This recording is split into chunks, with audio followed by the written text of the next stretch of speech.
Bonjour à tous, je suis ravi de vous retrouver pour cette nouvelle vidéo de la chaîne Gilles Papito. Aujourd'hui nous faisons un petit tour en forêt. Oh, qu'est-ce que c'est calme, il y a juste le bruit de la nature et des petits oiseaux. Vous êtes sûrement demandé pourquoi en automne les feuilles des arbres changent de couleur et tombent. Parfois elles deviennent jaunes, parfois elles deviennent rouges, parfois elles deviennent mauves, parfois elles deviennent violettes, parfois elles sont marrons. Et c'est ce qui va créer en automne ce festival de couleurs qui est souvent digne des plus grands tableaux des peintres impressionnistes. Avec la tempête qu'il y a eu ces derniers jours, les feuilles elles sont sacrément tombées, parce qu'on a été passé ici la semaine dernière et croyez-moi, le chemin il était bien dégagé. Là, regardez, on a l'impression que l'on marche dans une mer de feuilles. Incroyable. Et il y en a sacrément épais. Bon, là je me suis installé sur un caillou un petit peu à l'écart dans la forêt, histoire d'être plus tranquille.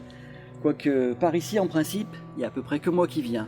Quoique une fois, j'étais installé tranquillement, avec mon trépied, ma caméra, faire les prises de vue, et voilà pas que j'entends brrrr, une voiture qui s'approche sur le petit chemin de terre. Je me dis mais c'est pas vrai, on n'est jamais tranquille. Et la voiture s'arrête là, à 15 mètres de moi, le gars qui descend, et là je reconnais le paysan du coin qui venait bricoler dans son bois. Alors moi, j'ai pris mon air le plus naturel possible, je me suis levé, j'ai récupéré ma caméra, plié mon trépied et je suis parti avec mon air le plus naturel possible, sans demander mon reste, comme un promeneur. Quand on vient dans la forêt, on fait généralement de magnifiques découvertes. Vous voyez, là, j'ai eu la chance de trouver cette magnifique branche de gui qui est tombée d'un arbre avec la tempête. Il paraît que si on se met dessous et qu'on fait un vœu, ça porte bonheur. Si on en revient au thème qui nous a amenés dans la forêt aujourd'hui, à savoir les feuilles, vous le savez, au printemps et en été, les feuilles sont généralement très très vertes, car l'arbre est en pleine activité. Ces feuilles qui sont essentielles à la vie de l'arbre sont des centrales énergétiques, des véritables petites usines qui vont permettre de fabriquer la sève que l'on va appeler la sève élaborée. Et cette sève, elle va véritablement irriguer l'arbre comme le sang va irriguer nos tissus. Vous le savez, les feuilles assurent grâce à la chlorophylle le phénomène de photosynthèse, par lequel la feuille va à partir du dioxyde de carbone et à partir de l'eau fabriquer du sucre et rejeter dans l'atmosphère de l'oxygène qui est essentiel à la vie. Je vous rappelle que j'avais expliqué dans une de mes premières vidéos, qui avait déjà d'ailleurs eu son petit succès, puisque de mémoire je dirais qu'elle avait eu à peu près un petit peu plus de 12 000 vues. J'avais expliqué le phénomène de photosynthèse dans cette vidéo qui s'appelle « Tous les secrets de la vie dans un terrarium clos ». Vous pouvez d'ailleurs, si vous avez le temps, la retrouver sur la chaîne et la regarder. Elle avait eu son petit succès sur ma toute petite chaîne. Et pour assurer la photosynthèse, la feuille a besoin d'énergie.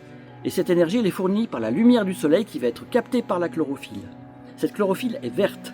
Et en été, comme les feuilles sont pleines de chlorophylle, elles vont avoir cette magnifique couleur verte. Mais les feuilles ont aussi un autre rôle, en plus de la photosynthèse, elles permettent à l'arbre de transpirer par temps chaud. L'eau est absorbée par les racines, elle va circuler dans la sève, dans le tronc, dans les branches et remonter jusqu'au niveau des feuilles, où va se passer le phénomène de l'évapotranspiration, un petit peu comme nous quand on transpire sous les bras. Mais cette circulation d'eau, qui est donc très bénéfique pour l'arbre en été, puisqu'elle permet à l'arbre de respirer, pourrait être très dangereuse en hiver si elle continuait à se produire, car elle ferait alors geler l'arbre. Mais l'arbre court également d'autres périls en hiver. L'hiver, c'est la période de la neige. Et si l'arbre gardait ses feuilles, la neige pourrait alors plus facilement s'accumuler sur les branches au risque de les briser. Et l'hiver, vous le savez, c'est également la période des tempêtes. On vient d'en vivre une il y a quelques jours qui a été particulièrement violente et qui a été responsable de la chute de pas mal d'arbres. Et si l'arbre gardait ses feuilles en hiver, il s'exposerait beaucoup plus à la prise au vent et donc il risquerait beaucoup plus de se faire déraciner lors de la survenue des tempêtes. Bon là, cette tempête, elle est survenue un petit peu précocement et les arbres avaient encore beaucoup de feuilles, d'où le nombre important d'arbres qui se sont fait déraciner. Vous l'avez compris, il va donc falloir qu'avant l'hiver, l'arbre se débarrasse de ses feuilles avant qu'arrive le froid et les tempêtes. Alors qu'est-ce qui va déclencher le processus qui va aboutir à la chute des feuilles? Eh bien l'arbre, qui est une machine formidable, a des capteurs de lumière, des capteurs d'humidité, des capteurs de température qui, à l'approche de l'hiver, vont se mettre en activité et ils vont préparer l'arbre et lui dire de se mettre en alerte pour se préparer à l'arrivée du froid et de l'hiver afin qu'il passe cette saison en toute sécurité. L'arbre va alors se mettre à vivre au ralenti. La sève va progressivement cesser de circuler dans les branches jusqu'aux feuilles et les feuilles, elles, vont cesser de fabriquer de la chlorophylle. De ce fait, d'autres pigments qui sont présents à l'intérieur des feuilles mais qui sont généralement minoritaires par rapport à la chlorophylle verte vont faire leur apparition. Et c'est ainsi que les feuilles vont prendre des couleurs très variées, jaune, rouge, violette, marron, du fait de l'apparition de ces pigments qui vont devenir prédominants par rapport au pigment vert de la chlorophylle qui va disparaître. Et ceci explique donc le changement des feuilles lors de la survenue de l'automne. Plusieurs pigments sont concernés. Quand la feuille est jaune, comme cela, c'est le xanthophyle qui est concerné comme pigment. C'est un pigment caroténoïde jaune qui est présent dans le maïs. Quand la feuille est orange, c'est le carotène qui prédomine. Vous le savez, c'est le pigment qui est présent dans les carottes. Et puis quand la feuille est rose, rouge ou violette, c'est l'anthocyane qui prédomine. Et cet anthocyane, c'est un pigment qui est présent dans le raisin. Cette période où les feuilles se colorent de magnifiques couleurs ne dure malheureusement que quelques semaines, puisqu'après les feuilles vont finir par tomber. Le pétiole, qui est la tige qui relie la feuille à la branche, va progressivement se boucher.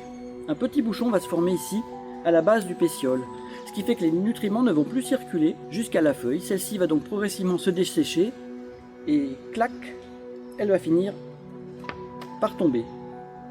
L'arbre entre alors dans une période végétative, une période de dormance hivernale. Alors bien sûr, tout ceci s'applique aux arbres à feuilles caduques. Les conifères, c'est une autre histoire puisque eux, ils ont des épines qu'ils vont conserver pendant l'hiver. J'espère que cette petite vidéo sur la chute des feuilles à l'automne vous aura plu et j'espère surtout vous revoir très bientôt sur la chaîne Gilles Papito.